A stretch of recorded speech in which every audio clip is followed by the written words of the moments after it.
Oi, pessoal. Vamos começar. Ei, tudo bom? Prazer. Pode sentar aí, gente. Pessoal, a ideia aqui agora é a gente fazer um bate-papo, beleza? A gente vai ter um momento aí para vocês perguntarem e um momento para eles responderem algumas perguntinhas que a gente bolou aqui, beleza? Show. Então, vamos lá.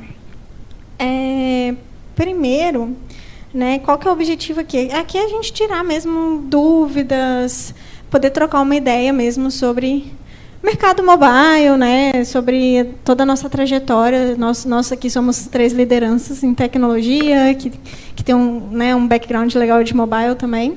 Então, é a gente levar um pouco de inspiração para a galera e trazer algumas respostas, né, algumas questões para vocês em cima disso. Então, primeiro eu queria abrir para vocês se apresentarem, falar um pouquinho de cada um de vocês. Olá, bom dia a todos. Meu nome é Paulo, eu sou Head de Tecnologia na Guidance, né, tenho 12 anos de experiência aí no mercado de tecnologia, desenvolvimento de software, 6 anos desenvolvendo aplicativos React Native. Isso me trouxe aí uma bagagem bem bacana, né? Acho que vai dar para a gente trocar bastante ideia aqui nessa roda e compartilhar um pouco aí da nossa experiência e falar um pouco como que é o mercado de trabalho nesse quesito. Bem, eu sou o Felipe Arimateia, conhecido como Ari, né? Acho que está falhando aqui.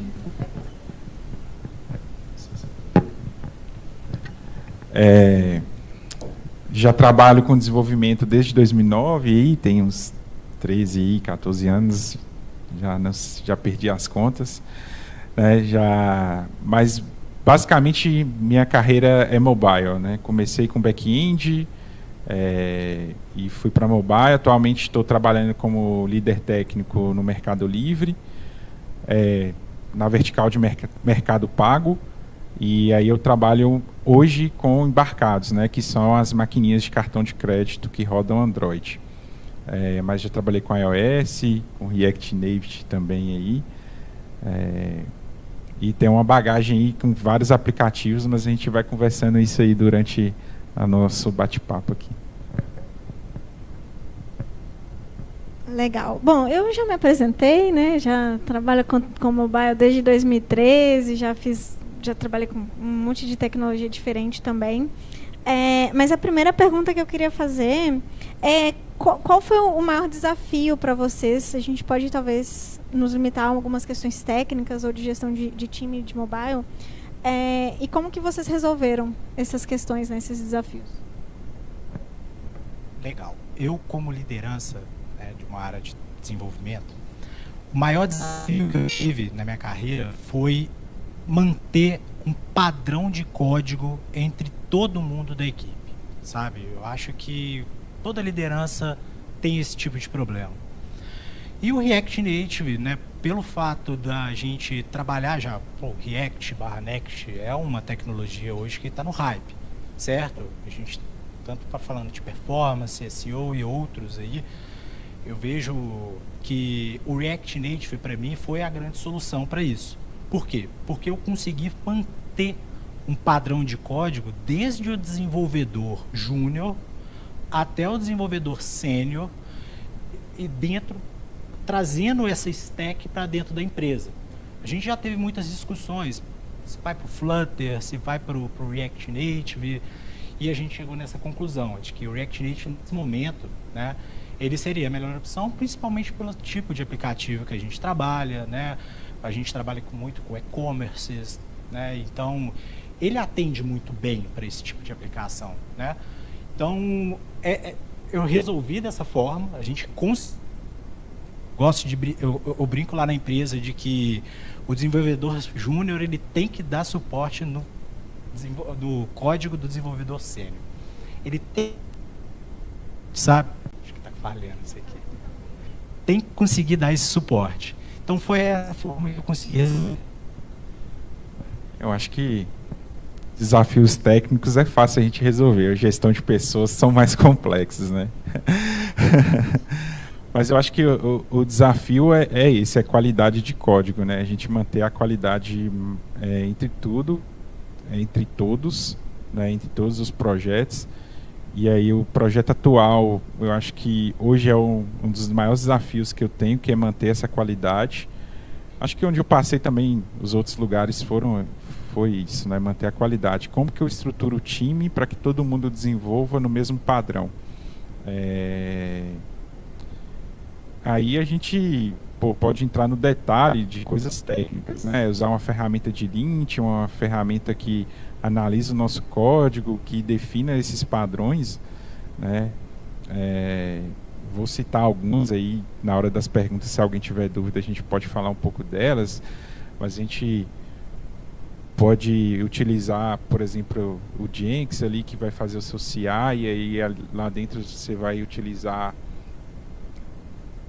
o lint do Android, esqueci o nome do lint lá do JavaScript agora também, o S-Lint, né? Então são ferramentas aí que vai nos ajudar a manter essa qualidade, e esse é o desafio, gente, assim, que ele quer trabalhar de uma maneira, e a gente definir isso, e é um pouquinho complexo, né? Então você ter equipe com muitos júniors também é um desafio grande, e várias vezes a gente vai precisar, como liderança, trabalhar com essa equipe, né? Você vai ter um júnior ali que se destaca em relação aos outros, mas todo mundo está aprendendo. E garantir essa qualidade no dia a dia com uma equipe que é nova, que está aprendendo, também é um grande desafio.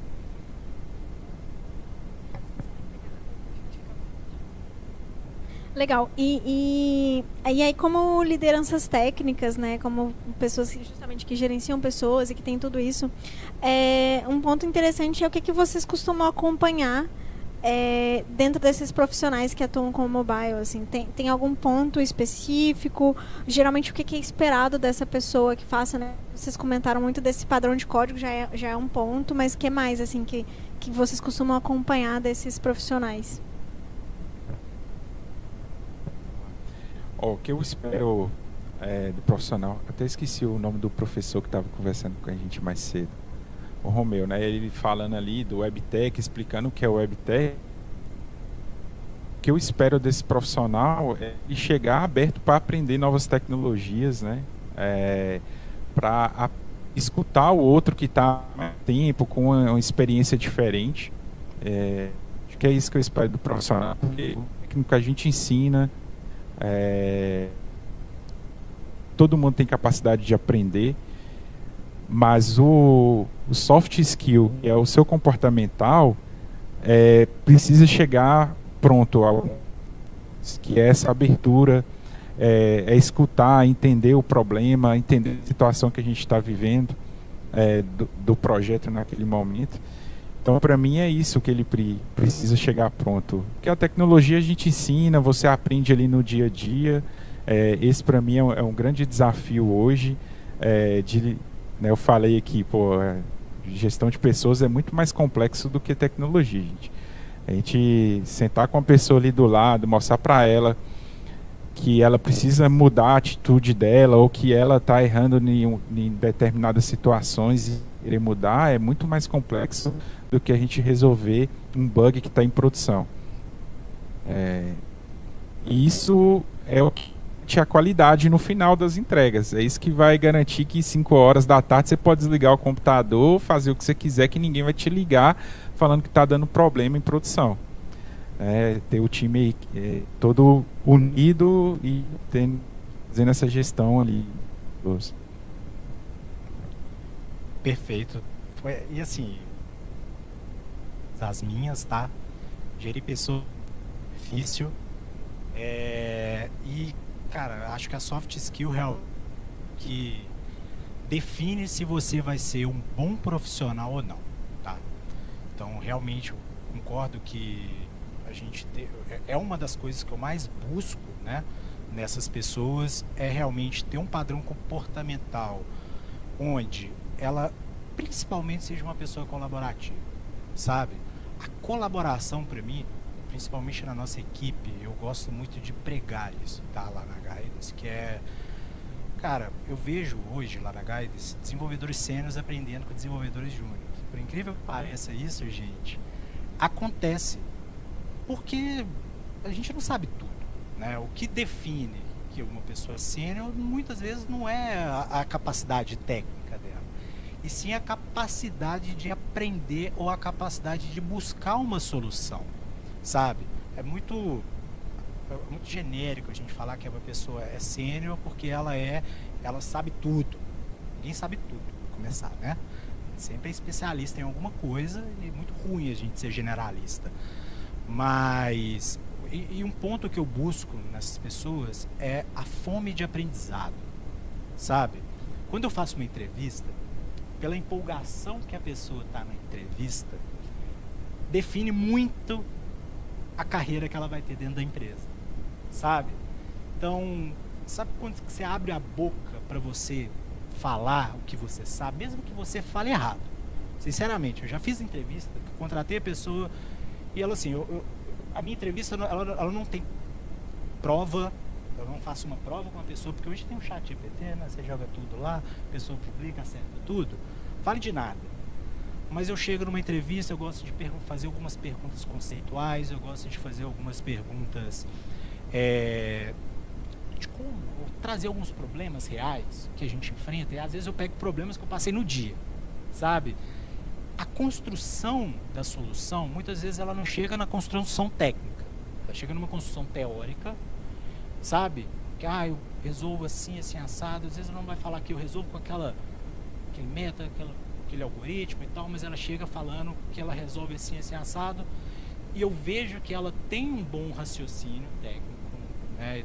E ela vai chegar na solução independente da linguagem de programação, independente do framework que ela vai trabalhar, e ali eu consigo identificar se essa pessoa ela tem um futuro, sabe, ali dentro daquela empresa, né, dentro da nossa equipe principalmente, né, e eu gosto de frisar muito que se ela está entrando na equipe, ela vai ter que colaborar, ela tem que trabalhar ela tem que ter esse senso de colaboração com todos. Vou complementar aqui, Ana, que ele falou faz todo sentido, né? Eu já fiz muito processo seletivo nas empresas que eu passei, e o que me cativa é exatamente isso, é a empolgação que a pessoa fala da tecnologia, como ele trabalha, como que ele colabora com o time. Recentemente eu fui entrevistar uma pessoa para ser o meu par, trabalhar como líder de outro time junto comigo. A entrevista tinha um desafio técnico para ele fazer, mas o mais importante é as perguntas, como ele respondia essas perguntas. Se ele era uma pessoa colaborativa, que ia estar lá no dia a dia do time, ensinando o time. E era isso que a gente buscava. E no desenvolvedor é isso também que eu busco. Como que ele vai colaborar com o time, como ele vai trazer boas ideias, como ele vai olhar para aquele produto e falar, temos um problema e a gente precisa resolver. E aí, por isso que eu falo, às vezes a gente está buscando mais o soft skill do que o técnico, porque isso aí a gente vai ensinar. Então, se ela tem essa capacidade colaborativa, eu vou trazer ela para o time, né? Lógico, às vezes tem coisas técnicas que eu vou precisar avaliar, né? Não estou deixando de avaliar o técnico. Que se ela não tiver, ela pode ser a pessoa mais colaborativa do mundo, mas também não vai passar na entrevista. Mas muito dessas coisas são importantes, né? Porque hoje eu posso simplesmente ir lá no chat GPT e fazer uma pesquisa lá. Por exemplo, tem muitos anos eu fiquei sem trabalhar com banco de dados. E aí na empresa que eu estou agora eu preciso fazer muita query para conseguir entender o problema do cliente. Cara, não lembro mais como é que fazia um inner join, um left join. Eu fui lá, eu sei que existe, fui lá no chat GPT e pedi ajuda. Então resolvi o meu problema. E dando mais um exemplo, eu contratei uma vez um QA que ele tinha trabalhado no McDonald's, aí ele saiu, estava fazendo um estágio na área de tecnologia, e ele sempre, na entrevista ali, eu conversei com ele sempre falou como ele trabalhou no McDonald's, porque ele não tinha muita experiência, e ele também não tinha muita experiência para a vaga que eu estava. Mas eu falei, pode trazer que esse menino aqui, 1 ano ele vai estar destruindo. Foi disso. aconteceu? Deu um ano, ele ganhou como destaque do time, porque ele destruiu no processo de qualidade que a gente estava precisando melhorar. Então era só dar a oportunidade, mas ele soube responder bem as perguntas, mostrar como que ele trabalhava, como ele era colaborativo com a equipe.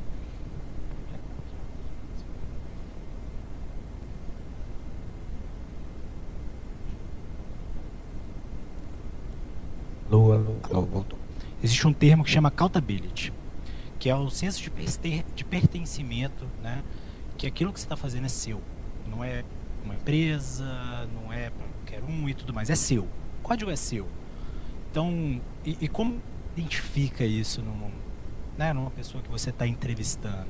É exatamente essa parte da empolgação, sabe? Então, quando a pessoa é empolgada, ela fala de boca cheia, ela chega numa entrevista, fala tudo que ela aprendeu, tudo que ela estudou e tudo mais. Você sabe que quando ela for traduzir aquilo numa feature, quando ela for trabalhar numa feature, naquele sprint, ela vai fazer aquilo da melhor forma possível, sabe? Ela vai discutir com o par, ela vai discutir com o QA, ela vai discutir com o gestor do projeto se aquilo, ou com o design, o UX, se aquilo tá da melhor forma possível, sabe? E a colaboração não é só entre seus pares da sua equipe, que é o outro desenvolvedor. A colaboração é entre um time, é um squad, certo? Ali você consegue ver se tem pessoas ali que é de UX, tem pessoas ali que são que são gestoras do projeto, né, Scrum e tudo mais, e elas às vezes elas são usuárias e elas vão te dar ali um insight, ela vai te falar que você pode, né, não, faz isso aqui porque fica melhor, não consegui entender muito bem esse fluxo e tal, será que dá para mudar? Cara, isso é sensacional, qualquer squad, né, a squad colaborativa, ela tem a tendência de trazer uma entrega de maior qualidade, tá? Muito bom, adorei. Eu vou inclusive acrescentar que, além da accountability e muita questão da orientação à solução, né, eu busco muito no meu time ter a orientação à solução, tipo, não dá para fazer, não. Não, vamos caçar um jeito, vamos descobrir um jeito de fazer, sabe? Então, ter essa orientação à solução eu acho muito importante. E também eu gosto muito, principalmente nos processos seletivos, umas perguntas que eu mais faço um momento que a pessoa percebeu que errou, que tomou uma decisão equivocada, sabe, que, não sei, que deveria ter feito de um jeito melhor, e como que ela percebeu isso, o que ela fez para resolver. Então, eu acho que isso também, você perceber o seu erro, né, ter essa autoconsciência de que isso, ninguém sabe tudo, ninguém é perfeito, a gente vai ter momentos de falhas também. Então, ter a consciência dos momentos que a gente falhou também é importante. Legal. Em relação às vezes, até assim, talvez no dia a dia, assim, vocês veem algumas diferenças de habilidades que são necessárias quando a gente fala entre mobile e web, assim, vocês veem alguma diferença ou não veem tanta diferença? E se vem, o que é que vem de diferença? Tá. A grande diferença do mobile com o web, tá? Gama de dispositivos que a gente tem que se preocupar para funcionar, né? A gente fala de responsividade, né? O desenvolvimento mobile, ele acaba sendo um pouco mais complicado, porque onde vai ser executado aquilo, a gente não existe um padrão, vamos dizer assim. Existe, mas, por exemplo, dando o exemplo de um Android, a gente tem diversos sistemas operacionais que são baseados no Android, que são totalmente modificados para ficar a cara daquela empresa, Samsung, Xiaomi, Motorola, seja ela que for. O iOS é um pouco mais padronizado, né? Um pouco mais simples quando a gente fala de diversidade de dispositivos, tá? Porque a iOS ela costuma manter um padrão. O Android, a cada API que ele muda, a cada SDK, a cada versão, muda muita coisa. E muitas vezes aquele espaçamento do navegador ali, da barra de navegação, ela vai fazer diferença num formulário, né? Quando você for criar um formulário, o teclado, né? A gente tem que se preocupar para o formulário não ficar tampado pelo teclado, sabe? Isso, eu tô vendo a Ana aqui fazendo umas carinhas, eu tô vendo que ela também passa por isso, acho que você também. Então, você tem que tomar todo esse cuidado, que é um cuidado que talvez você não precise se preocupar quando você está trabalhando no web, sabe? Claro que o web tem um navegador mobile e tudo mais, só que você não tem tanto... Isso é uma coisa que é comum para vocês, ou normalmente os projetos que vocês atuam não tem isso como base, né? Tem que ter todo dia, cara. Todo dia eu ligo ou desligo uma feature. É importante, como que é a nossa equipe. Feature nova tem que sair com feature flag. É basicamente isso. E ela tem início e tem fim. Porque ela não tem que ficar lá o tempo inteiro no código também, não. Né? Uma hora a sua feature ela fica estável, isso tem que remover. Mas para toda feature nova tem que nascer com feature flag, porque eu tenho que ter a capacidade de voltar para a feature antiga ou desligar, se ela é nova e não tem outras, né, poder desligar também, caso ela esteja dando algum problema, e aí não deixar essa feature lá executando problema. Como eu trabalho com meios de pagamento, é mais importante ainda ter a feature flag. Porque se a gente lança alguma feature que está afetando o processo de pagamento ou que está cobrando a mais lá do cartão de crédito do usuário, eu tenho que conseguir desligar ela imediatamente, senão o Bacen vai vir lá e processar o Mercado Pago, né, vai processar o Mercado Livre, aí vai vir um cliente, vai processar também, e inclusive, não sei se todo mundo já trabalhou na área financeira, mas nós temos o Bacen, e o Bacen, se você começa a rejeitar muitos pagamentos, ela te dá uma multa, né? Então eu tenho que vir lá e desligar na feature flag. Trabalhei na época do Pix. Cara, era desligar o Pix na feature flag, parou de funcionar, era isso aí.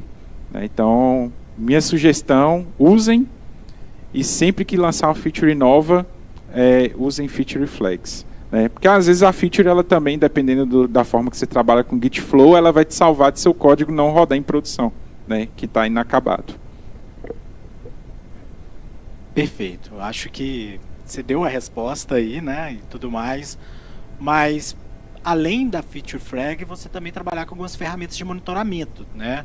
As próprias lojas, tanto a Play Store quanto a Apple Store, ela te dá alguns insights ali de performance, de erros, né? A gente tem outras ferramentas como o Sentry da vida para a gente implementar, porque nada adianta você ter uma feature flag, conseguir tirar sem saber o que está acontecendo, né?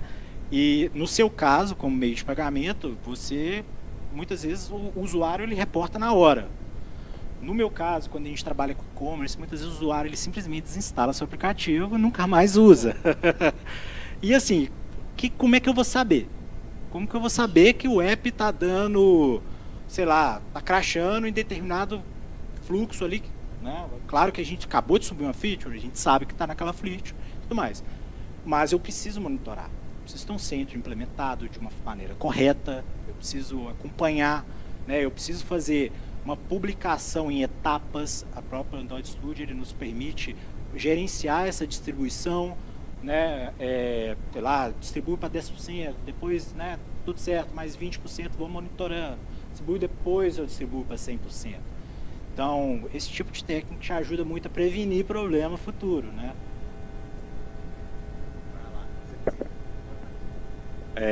Isso da questão da observabilidade, né, do monitoramento, é uma outra skill que você, como desenvolvedor, tem que ter. Não deixe isso só na mão da sua liderança, né? Eu sempre falo com o meu time, começou a trabalhar, pega 10, 15 minutos ali, vamos observar, né? Vamos olhar os nossos dashes para olhar como é que tá os pagamentos, se ocorreu tudo bem né, durante a madrugada, porque o pagamento na maquininha de cartão de crédito vai o dia inteiro, 24 horas. A gente tem as ferramentas, principalmente de crash, né, porque uma maquininha de cartão não dá crash, lembra, tem 1 GB de RAM. Então, usem dessas ferramentas, acho que vale se a gente citar, tem gratuitas aí, que a mais famosa é o Crash Leads do Firebase. Né, o Firebase ajuda em outras coisas aí, de performance que a gente estava falando, a monitorar a performance, né, isso. Remote Config para fazer as features flags aí também, tudo de graça que dá para você usar e nos seus estudos aí usar para aprender. Até quando você chegar na entrevista lá e falar, você já trabalhou com feature flag? Ah, não, eu fiz esse projeto no GitHub aqui, ó, que tem o Remote Config, tem o Crash Leads, que eu consigo monitorar. E aprender a ler também o que está escrito lá, né, o que está falando, para que você faça uma atuação rápida e resolva logo o problema do cliente. E aí fique lá igual a Ana, esperando 15 dias lá para o Google aprovar seu build, né? O meu é isso aí, tem 50 remote config lá, mas assim, é premissa, é feature, tem feature flag, não tem como, é sempre assim.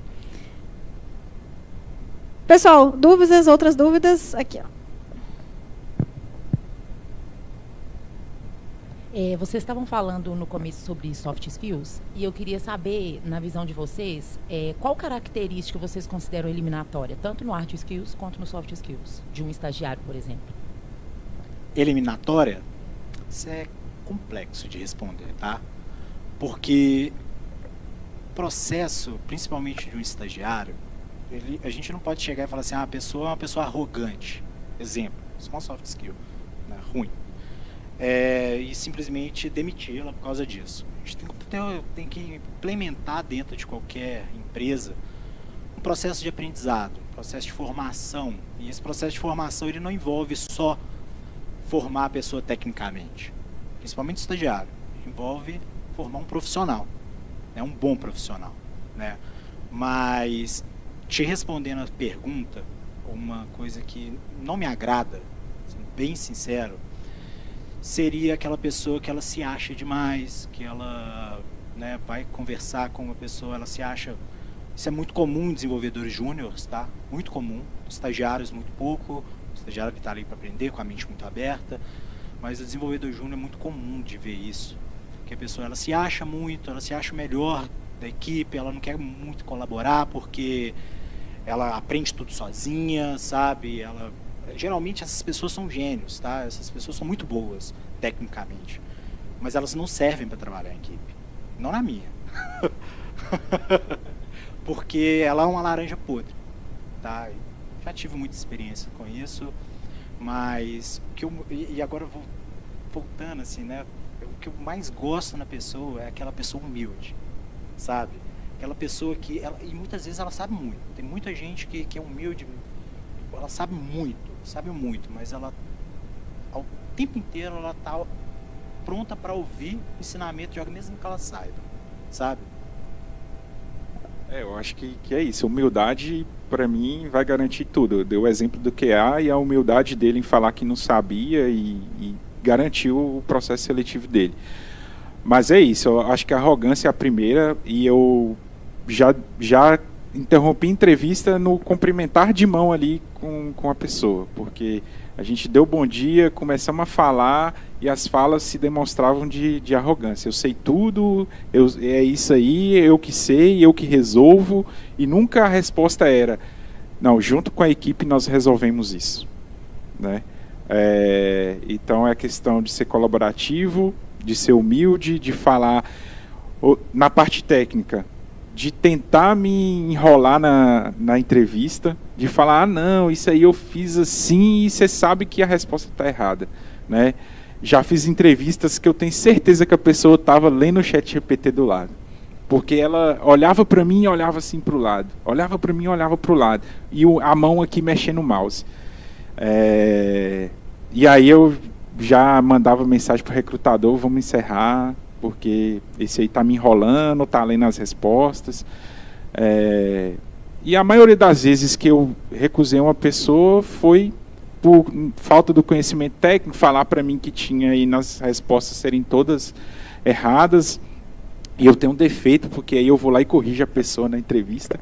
Eu tento me policiar. Mas normalmente eu faço isso quando eu vejo que a pessoa está com um ar muito de arrogância, assim, não, o que você está falando não é isso, é dessa forma aqui. E no soft skill, todas as vezes foi por falta de humildade mesmo, assim. Porque às vezes a pessoa ela não consegue se comunicar bem ali, mas ela tem o técnico que eu preciso e eu enxergo ela dentro da minha equipe. É isso que eu tento também fazer na entrevista. Eu enxergo essa pessoa trabalhando com a equipe, porque eu tenho que conhecer a equipe que ela vai trabalhar, né? Pô, é uma equipe que é colaborativa, que todo mundo vai junto, tem um problema, todo mundo senta junto. Agora, se for uma pessoa que fala, eu fiz isso, eu fiz tudo, a equipe não me ajudou em nada, essa pessoa não serve, porque minha equipe é colaborativa, a gente senta junto para resolver os problemas. Só fazer um complemento, não sei se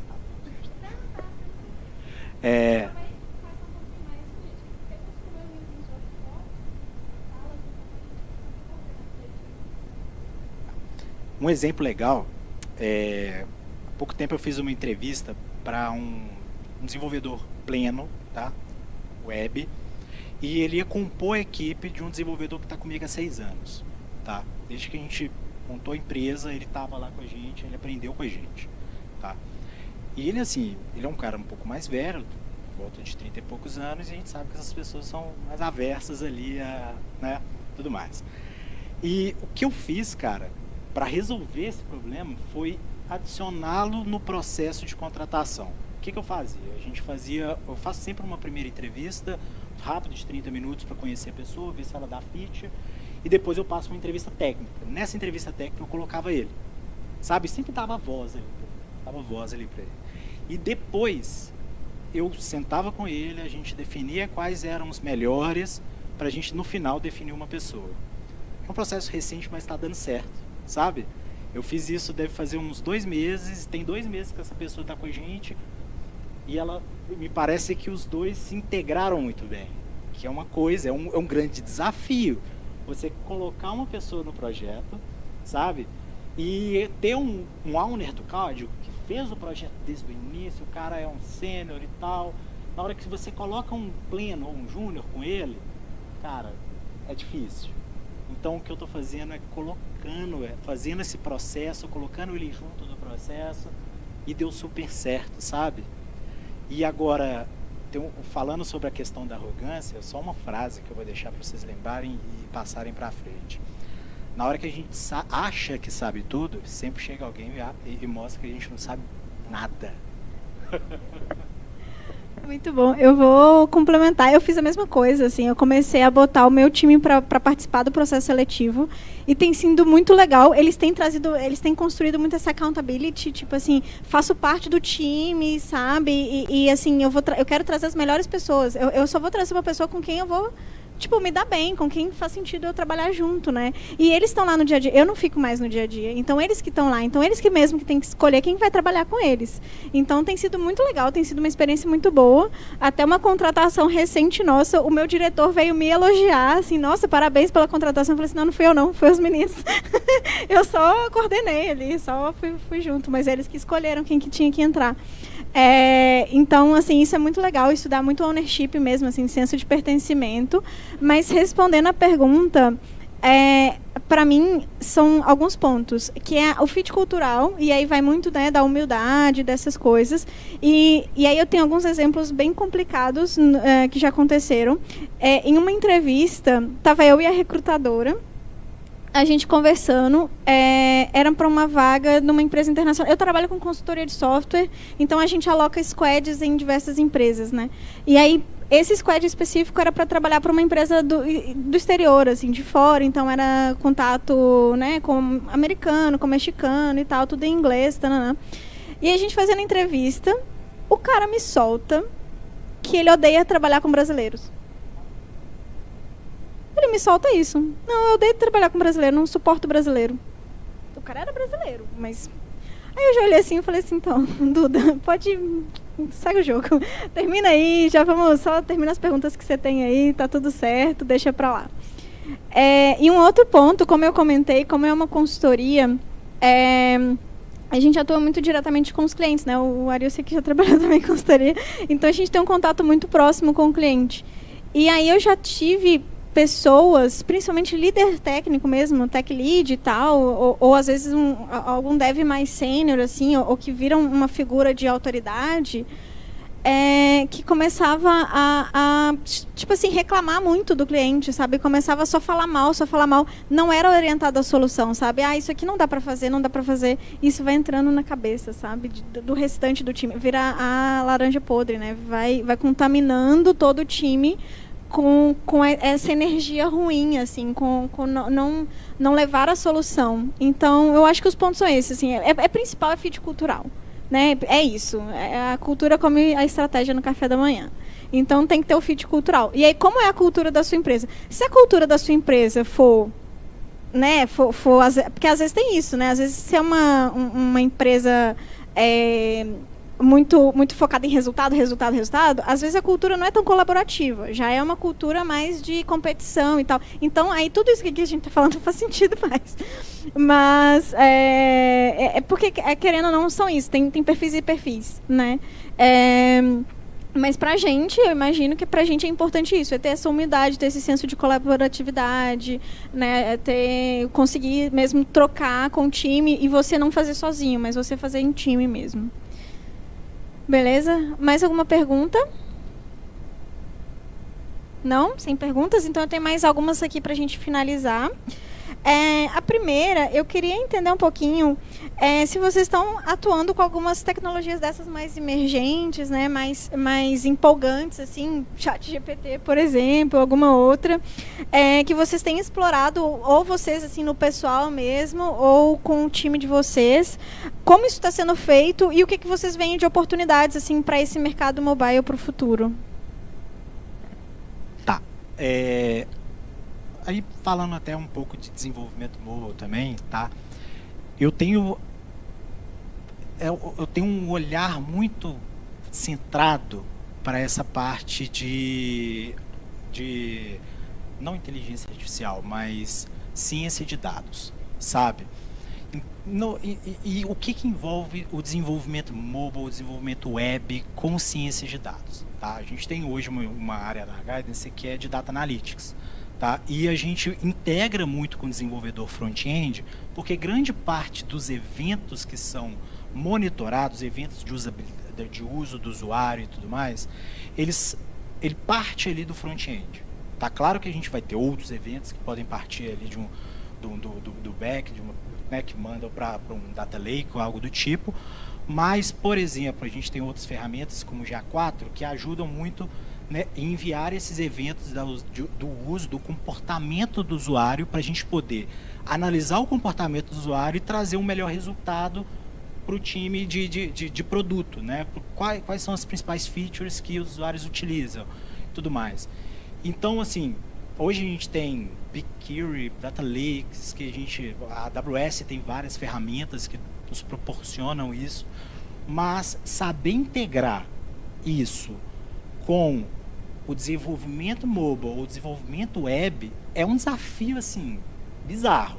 Porque a qualidade dos dados que chegam, se a gente não souber fazer um fluxo bem feito, uma implementação bem feita, uma documentação que vai da equipe do front de desenvolvimento, da equipe do back-end para a equipe de dados, chega tudo cagado.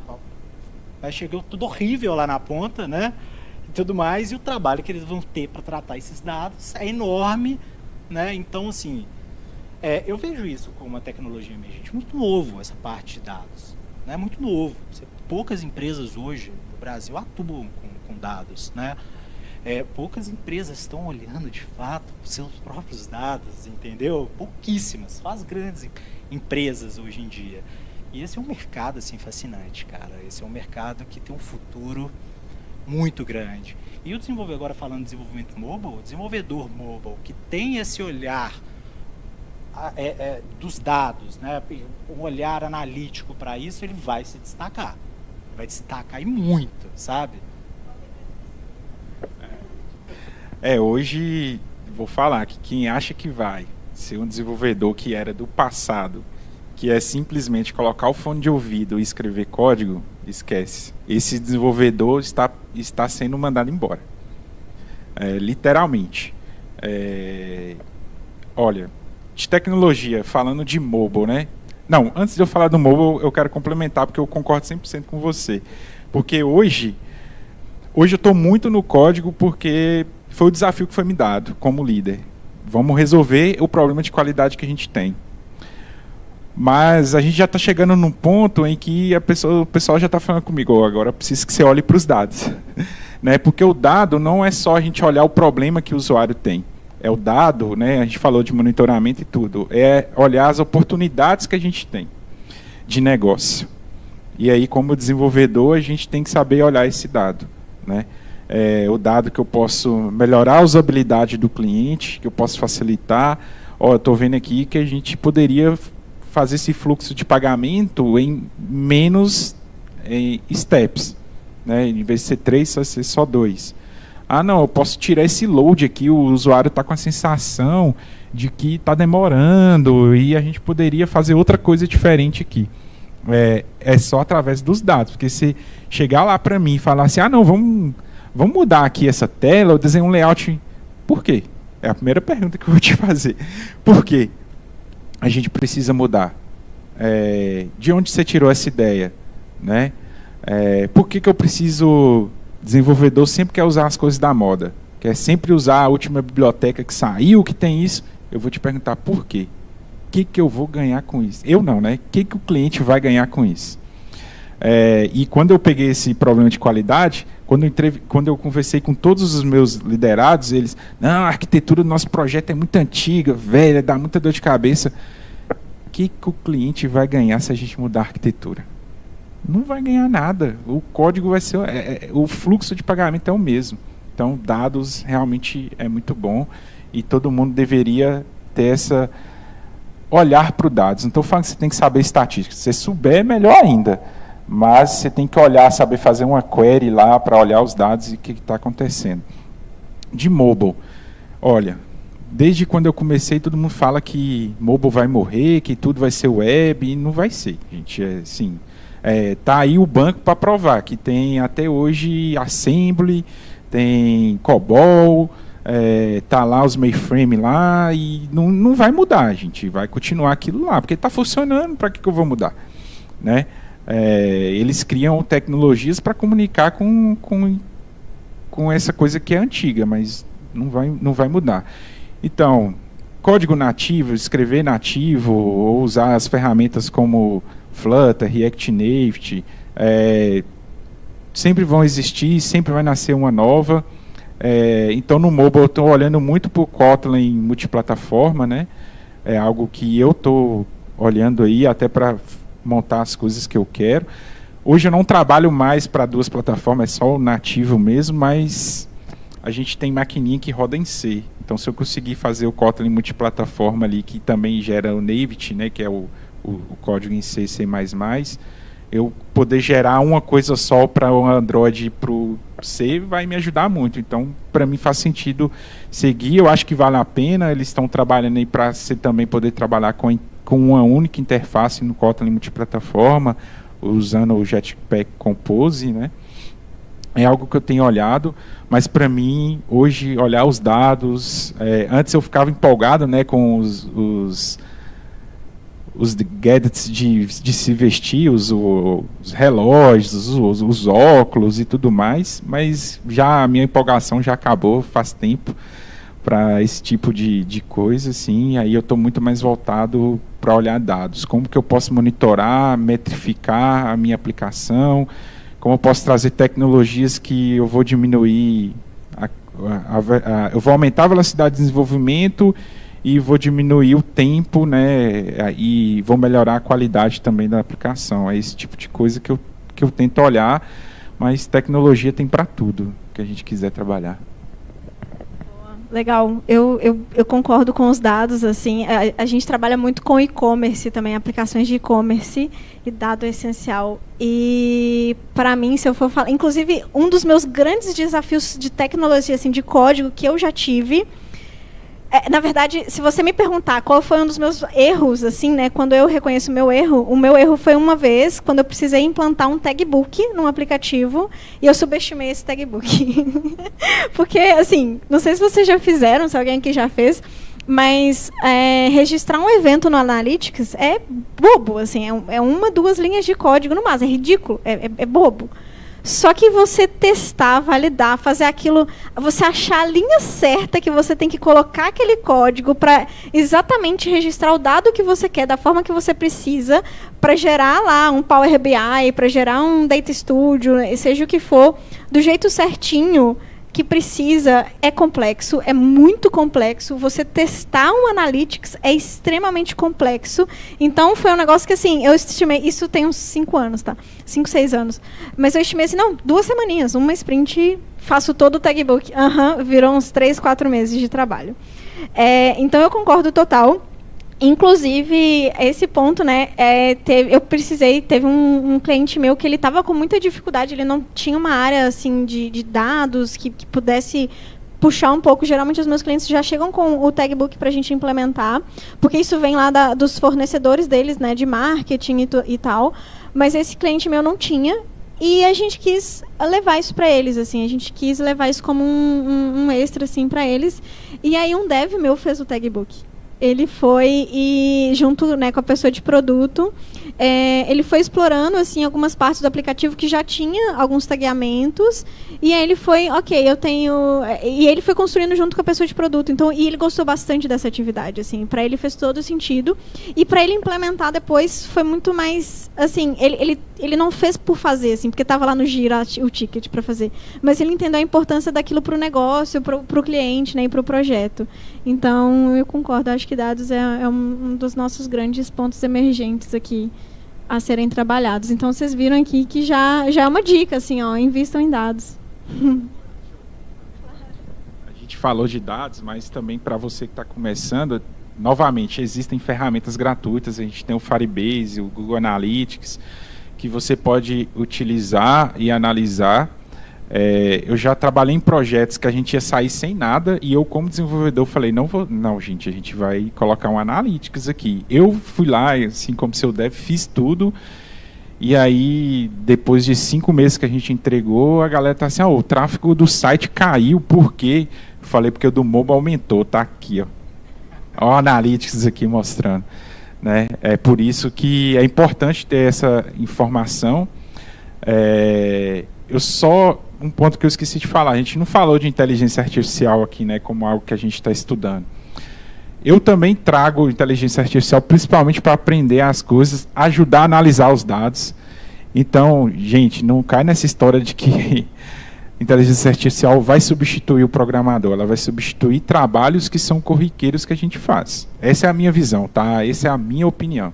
Então, analisar dados, é uma ferramenta que ajuda pra caramba. Eu precisava montar a query, tinha uma lista de serial number que eu precisava jogar na query.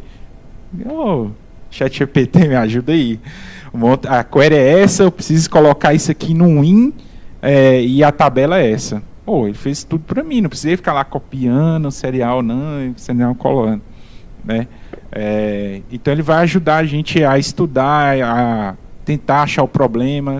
Muitas vezes você vai lá a gente deu o exemplo aqui do crash. Vai pegar o stack trace lá do crash, que é o erro que foi reportado, você vai jogar lá e o ChatGPT vai te dar uma ideia do que pode ser que está causando aquele problema, e aí você vai procurar a solução, né? Talvez vai ficar mais difícil para o júnior entrar no mercado de trabalho, por causa da IA. Mas também você pode se demonstrar que você é bom sendo júnior, que ele falou, tem muito júnior muito bom. Eu tenho um lá mesmo que está destruindo. Aí ele precisa melhorar a parte de soft skill, que ela fez a pergunta e tudo, para que ele possa dar o próximo passo. Mas usem também a IA. A IA vai ajudar muito vocês, principalmente a estudar, a entender e correr atrás aí para conseguir o primeiro emprego.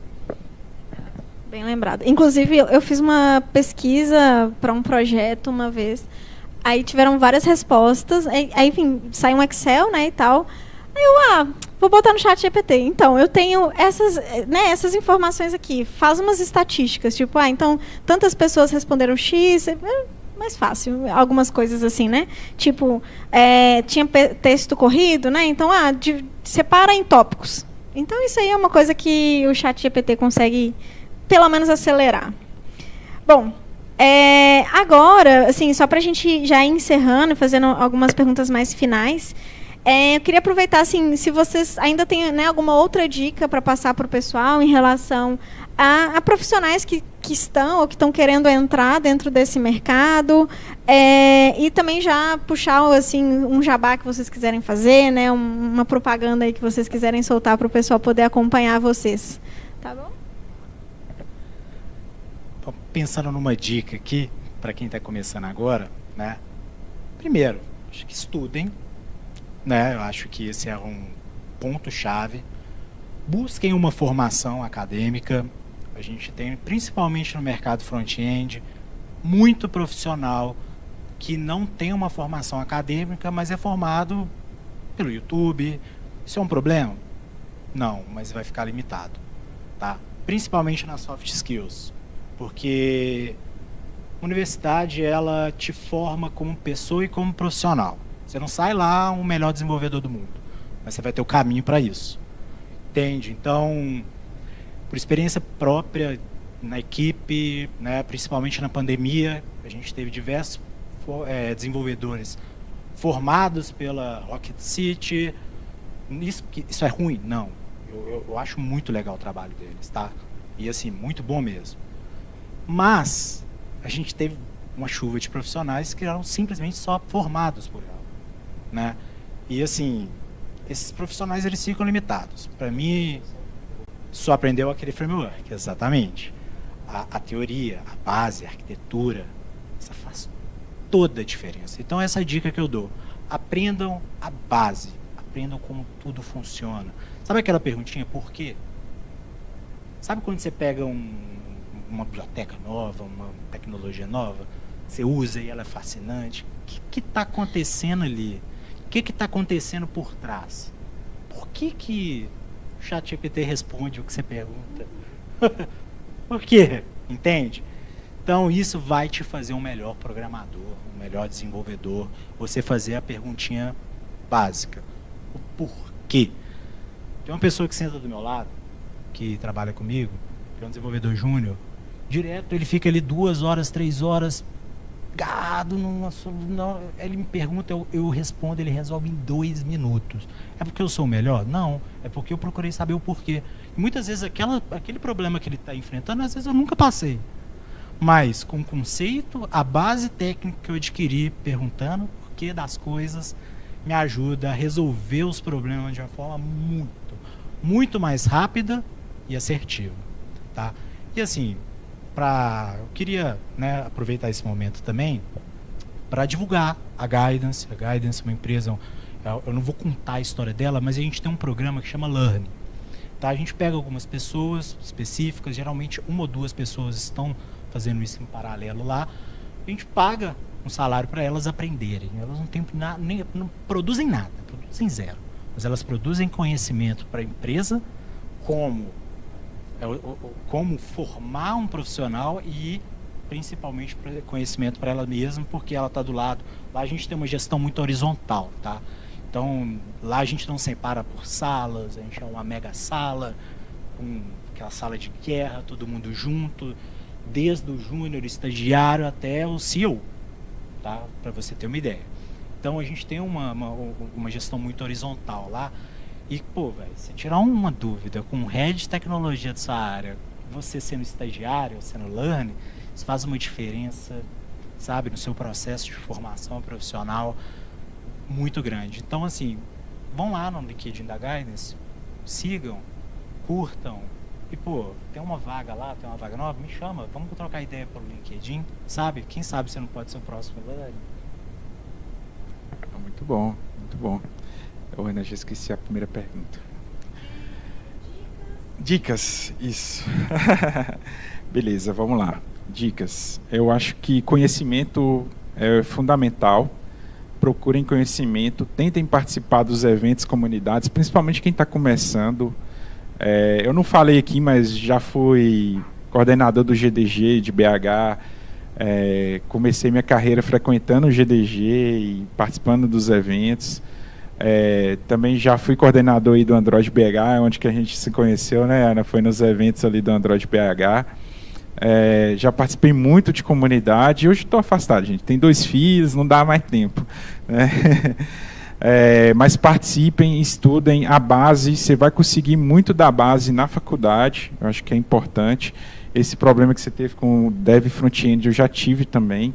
Soft skill, invista no seu soft skill. Estou falando que você tem que fazer todos os cursos de soft skill que tem. Eu acho que esteja aberto a aprender, né, o soft skill. Então vai lá, aprende, tenta correr atrás, aprender algumas coisas.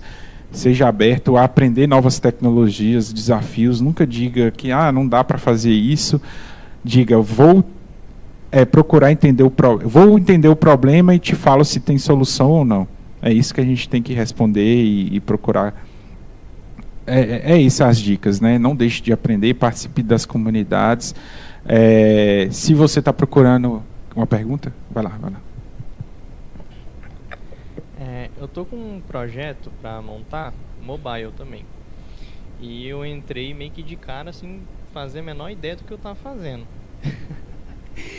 E aí eu me deparei com Kotlin, Java, XML, e aí eu fiquei abismado, falei, nossa, socorro. E, assim, tem alguma dica que você tem pra oferecer? Tipo, foca em tentar aprender primeiro o back-end, foca em tentar aprender o front-end, que acabou que eu fiquei tão preso nisso, que eu fui direto tentar aprender o sistema de front-end. Aí eu comecei a olhar a questão de paginação, troca, navegação, e aí beleza. Estou estudando isso, do nada vem um Java malucão que eu faço a menor ideia de como funciona, e aí acaba que eu fico todo embolado nesse processo.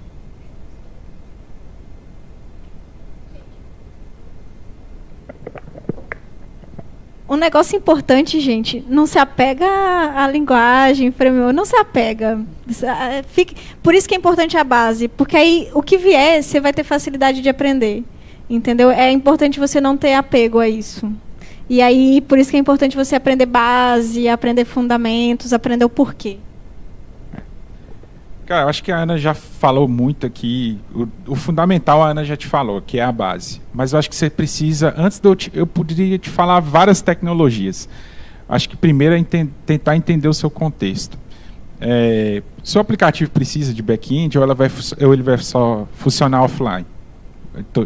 Sabe, eu acho que é isso. Nem tudo se resume também a um aplicativo. Às vezes a sua ideia é só uma página web, né? Então, tenta entender o contexto. Aí, a gente está aqui no evento de mobile. Então, falando de mobile, nem sempre 100% do nativo é a solução, né? Você fazer um aplicativo Android e depois fazer o outro iOS. Aí você vai ter, se for você sozinho, você vai ter que aprender Swift, aprender Kotlin, né? Não faça em Java não, cara. Já vai para o Kotlin, no caso do Android. Aí, se tem o back-end, você vai ter que aprender Node, ou vai ter que aprender Java, ou C#. Tá vendo? Eu já falei um tanto de tecnologia aqui. Então, tenta entender o seu contexto, se seu aplicativo precisa funcionar online, aí sim você vai investir no back-end. Acho que o back-end mais fácil de aprender hoje é Node, que qualquer servidor você acha de graça para você hospedar e tudo. Então, vai por essa linha. Porque aí, se eu for falar com você aqui todas as tecnologias, posso te falar, usa AWS, usa Google Cloud. Às vezes você só precisa de uma VPS, que é um servidor Linux lá, que você instala o banco de dados, sua aplicação servidora, ou o servidor de sua página, e já vai te atender, né? E você não vai deixar seu cartão lá na AWS gastando todo mês, né? Que se você configurar mal configurado, vai embora. A gente pode conversar depois que terminar aqui também, você me dá mais contexto, mas é isso que a Ana falou, aprenda a base, se for um app mobile, vai para essas tecnologias que geram as duas e testa seu MVP, né, que é o Minimum Valuation Project, né, produto viável, o mínimo do produto viável, faz o mínimo para você testar a sua ideia e procure tecnologias como React, Flutter, Kotlin multiplataforma, que aí já gera os dois. No back-end, tenta ir para o mais fácil, aí, que talvez seja Node, Java também é muito fácil, cara. Tem Spring Boot aí que a facilita. Não se apega, cara. Analisa seu contexto. Essa é a dica que eu te dou. Analisa seu problema e é isso. Só finalizar. A dica é essa, aprenda a base, tudo. Eu não tenho jabá, mas eu vou fazer o jabá aqui para ele. Procure empresas que sejam como essas para o seu primeiro emprego, que vai te pagar ali 3, 4 meses para você aprender. Gente, eu já trabalhei na CIT e lá a gente fazia isso, não sei se está fazendo ainda, mas contratei muita gente para ficar lá 3 meses aprendendo, a gente ensinando ele, depois ele ia para o cliente. E eu já contratei muito desenvolvedor bom assim, né? É isso. Na Oasis tem o Camp, né? Eu estava conversando com ele ali sobre a Oasis, conheço a Oasis desde a fundação e tudo.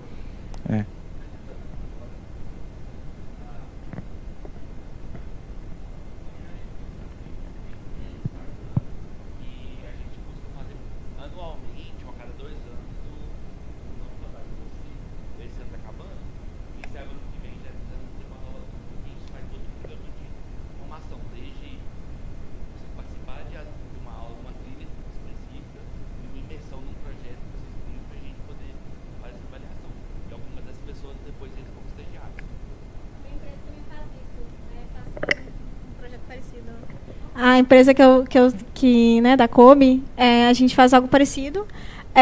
A gente faz um treinamento, na verdade, um treinamento de Flutter, é uma semana de treinamento, e depois a gente passa um projeto monitorado, assim, mentorado, e a gente sempre fecha essas turmas com algumas turmas afirmativas. Então, as últimas turmas foram só para mulheres, a próxima turma provavelmente vai ser para pessoas periféricas e pretas e pardas.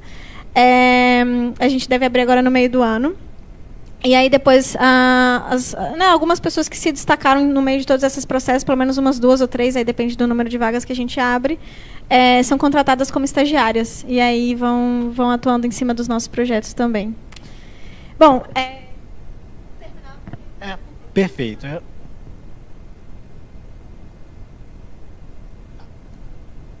Tá. A empresa chama Guidance Experts. Para você acessá-la, www.guidance.dev, ou, se você quiser, você pode ir no nosso LinkedIn, Guidance Dev também, tá? Lá vai ter tudo, falando da empresa, falando um pouco de vagas, tudo mais. Mas só respondendo a pergunta dele ali, estude arquitetura.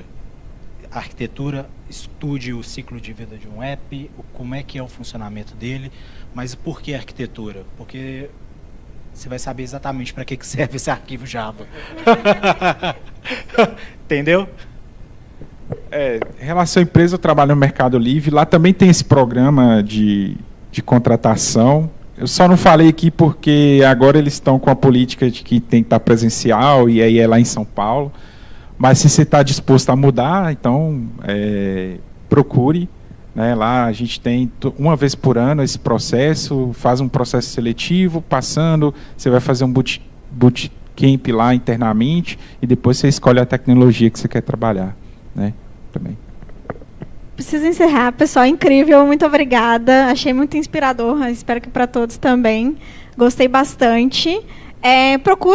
Nos procurem nas redes sociais, né, no LinkedIn e tal, nos procurem. A minha empresa é a Kobe, kobe.io, ou Kobe Apps no LinkedIn. O meu jabá, na verdade, as dicas, vou seguir os redatores aqui, mas o meu jabá é o curso de Mobile Engineering que a gente tem de pós-graduação. Então, se você já é formado na graduação, faça a pós, que é a que eu coordeno. Tenho um orgulho dela, né? A gente vai ter uma próxima oferta agora no meio do ano. A gente começou a primeira turma agora em março. Bom, é isso, pessoal. Agradeço a todos vocês. Estaremos de volta aqui às 13h30, tá bem? Uma horinha para a gente poder almoçar, tá bom? E aí a gente vai ter a palestra do Salvio. Valeu.